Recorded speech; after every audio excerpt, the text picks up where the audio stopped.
اچھا جی، لمحہ فکریہ کیا ہے جی آج؟ یار آج کا لمحہ فکریہ بہت دلدوز ہے، اور ہمارے پنجاب پولیس کے جتنے ایفیشنسی کے دعوے ہیں ان کا منہ چڑھا رہا ہے۔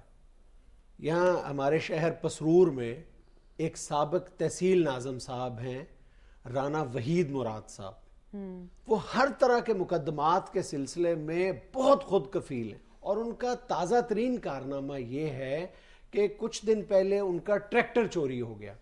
اب پتہ نہیں ٹریکٹر چوری ہوا یا جو اس طرح کا چوری کا ڈرامہ رچایا جاتا ہے وہ معاملہ تھا۔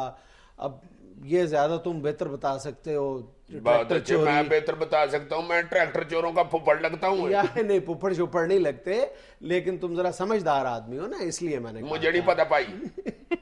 بہرحال ٹریکٹر چوری کے بعد انہوں نے کسی پولیس میں تھانے میں رپورٹ درج کرانے کی زحمت گوارا نہیں کی، انہوں نے از خود اپنے ہی تھانے میں رپورٹ درج کروائی ہے، اور پھر خود ہی تفتیش کا عمل جاری رکھا۔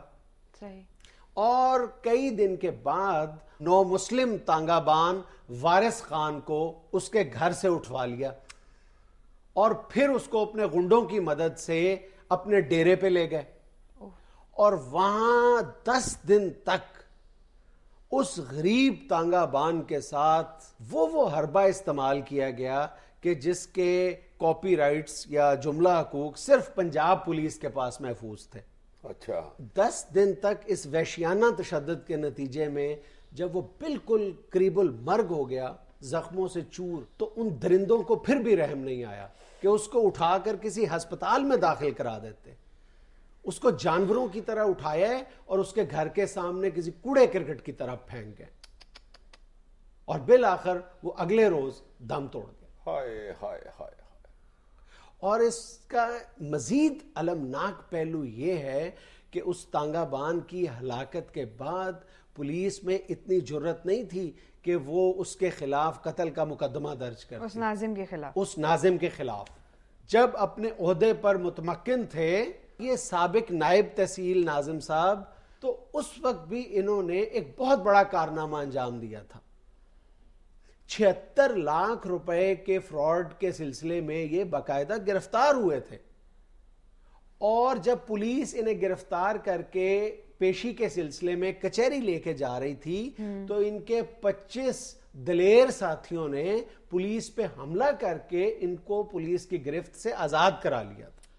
اچھا، اس واردات کا ایک عجیب پہلو یہ تھا کہ جب اس کے ساتھیوں نے اسے پولیس کی حراست سے آزاد کروایا تھا تو اس سے جو 76 لاکھ روپے میں سے 15 لاکھ روپے پولیس برآمد کر چکی تھی، وہ بھی اس کے ساتھیوں نے پولیس سے چھین لیے تھے۔ شاباش، یہ پہلا بندہ ہے جو پولیس سے پیسے لے گیا۔ اور جب یہ واردات بھی ہوئی تھی اس وقت میڈیا نے اس پر بہت شور مچایا تھا، بہت شدت کے ساتھ آواز اٹھائی تھی، اور اس کے نتیجے میں ہوا کیا تھا کہ اس وقت کے ڈی آئی جی نے 2-3 چھوٹے پولیس افسران کو معطل کر دیا تھا۔ اور اس رانا وحید مراد کی جو اصل طاقت ہے وہ وہاں کی بہت سی سیاسی شخصیات، بااثر شخصیات ہیں، اور ان کی وجہ سے یہ آج بھی پورے شہر میں دندناتا پھر رہا ہے۔ یہ تو بھلا ہو وہاں کے لوگوں کا کہ وہ اٹھ کھڑے ہوئے، انہوں نے اتنا زبردست احتجاج کیا کہ پولیس کو اس کے خلاف قتل کا مقدمہ مجبوراً درج کرنا پڑا۔ اب مقدمہ تو درج کر لیا، لیکن آج 29 دن گزرنے کے باوجود ملزم گرفتار نہیں ہو سکا۔ اور اس کا مزید المناک پہلو یہ ہے کہ بجائے ملزم کو گرفتار کرنے کے، پولیس نے اس غریب تانگا بان کے اہل خانہ کو طرح طرح سے تنگ کرنا شروع کر دیا۔ اس کے بیچارے کے گھر پہ آئے روز چھاپے مارے جا رہے تھے۔ اب وہ بیچارے اپنی جان بچانے کے لیے پسرور شہر چھوڑ کر نہ جانے کہاں کہاں در بدر پھر رہے ہیں، اور ان کا کوئی پرسان حال نہیں ہے۔ اور یہ کوئی ڈھکا چھپا نہیں ہے، وہاں پہ بچہ بچہ اس کے کارناموں سے آگاہ ہے۔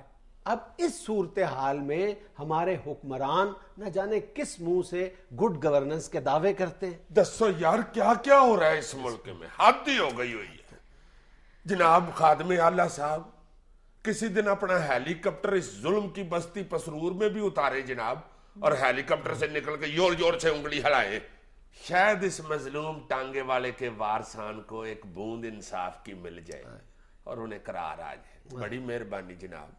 ہم لیتے ہیں یہاں چھوٹا سا ایک بریک، ہمارے ساتھ رہیے گا۔